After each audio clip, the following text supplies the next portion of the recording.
Thank you. I may be short in stature, but I hope I can rise above. All right. Good evening, my friends, my neighbors. 各位朋友,各位邻居,晚上好. Man, it feels good to be here among my fellow Pongolers. I live not too far from here, but I didn't grow up here. So I don't know if you think I qualify to be a son of Punggol or not. But on a more serious note, last week, I stood before you as a stranger. Tonight, I hope you see me as someone who understands your concerns, shares your hopes, and is ready to fight for our community. I spent many hours walking the ground for the past 2 years. 我看到了你们的困难，也感受到了你们的期望。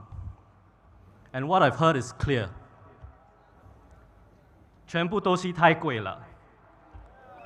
Everything is so expensive now. This sentiment echoes in almost every conversation. At the kopitiam, at the hawker center, from retirees to working adults to young families alike. We all feel the same way. Let's be frank. Singapore is becoming unaffordable for everyday, ordinary people. 现在的新加坡，物价越来越高，日子越来越难过，新加坡人的生活负担越来越重。买菜、电费、水费。大巴士、大地铁、看医生，这些基本的生活开销都在上涨。But you know what frustrates me the most? It's when I hear the ministries tell us that, oh, actually, inflation rate is falling. That's what they said in February this year, but the reality is different. You and me on the ground, when we go to the supermarket, do we see our prices falling? I didn't think so. And a retiree, they cut back on the simple joys that they used to take for granted. 我们辛苦了一辈子的长辈，退休后，他们是否可以享受一个舒服的生活呢？ This isn't just about statistics. This is about dignity. It's about whether Singaporeans are able to afford a decent standard of living in our own land.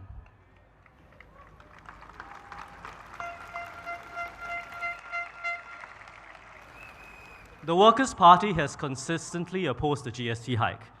You know, we're not against taxes, but because GST hits lower and middle income households the hardest. That 2% increase might seem trivial to those in ivory towers, but for many it's the difference between comfort and anxiety. We propose exempting essential items from GST. Basic food items, utilities, medicines, textbooks and school supplies.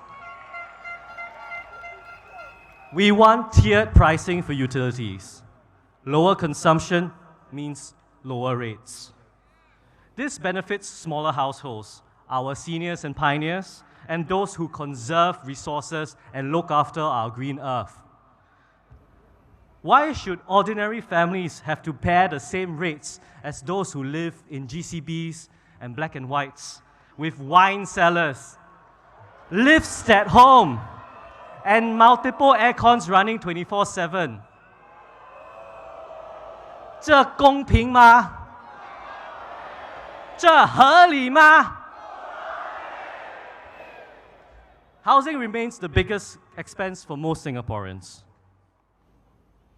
The financial burden is there for the youngest, and if they don't have a stable roof over their heads, how can they even begin of thinking of starting a family? Wait times of 4 to 5 years for BTO flats? When did this become the norm? When did this become acceptable? In 1989, the wait time was just 2 to 3 years. The government has finally admitted there is a problem. But what is their solution? Recalibrating. That's a new one for you. To have more flats with wait times under 3 years. Under 3 years, that is their optimistic goal. Shouldn't that be the ceiling, the maximum, not a goal to aspire to? The Workers' Party will continue to push the government to bring BTO wait times back to what they were before. Not eventually, not gradually, but now. We also believe that 28-year-old singles should be allowed to apply for BTO flats. Not just those aged 35 and above. It's not just for singles, you know. Single mothers are considered singles too. They have a family. Why shouldn't they be able to provide a roof for their children? Our times have changed. Policies should change too.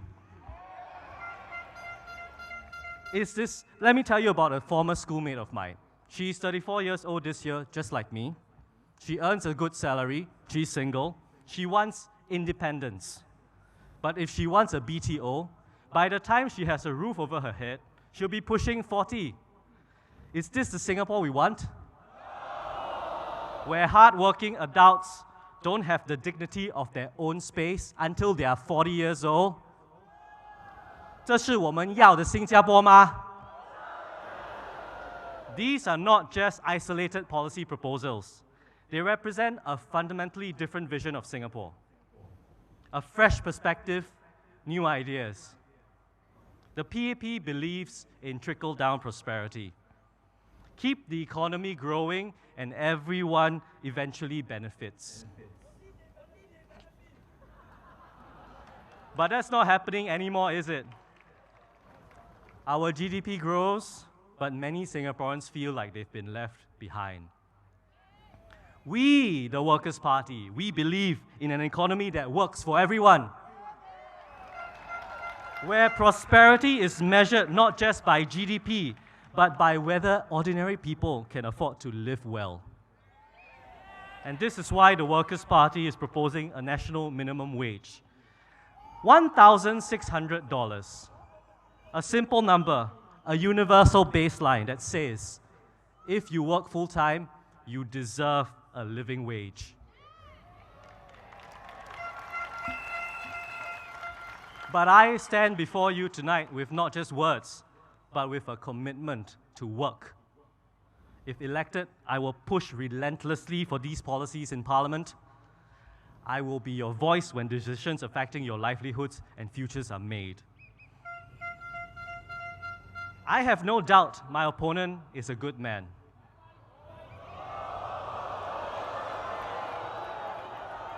I have nothing against him personally, but what he represents is a party that has allowed these issues to fester.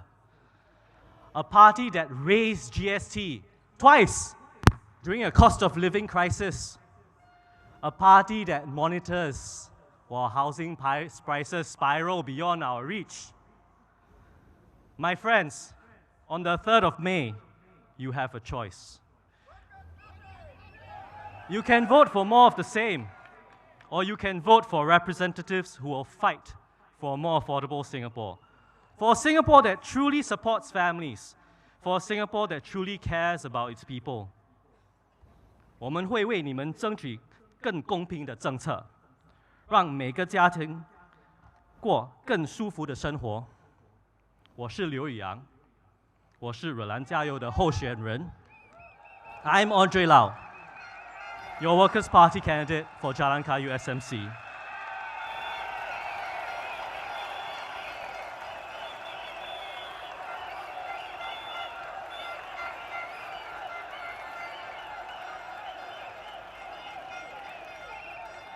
Now, I want to end with this call to action. Over the past week, a string of PAP prime ministers, past and present, have lined up to ask Singaporeans for a strong mandate. I say, we send them a strong message. Vote for change, vote for hope, vote for the Workers' Party. Thank you and good night. 谢谢大家，晚安。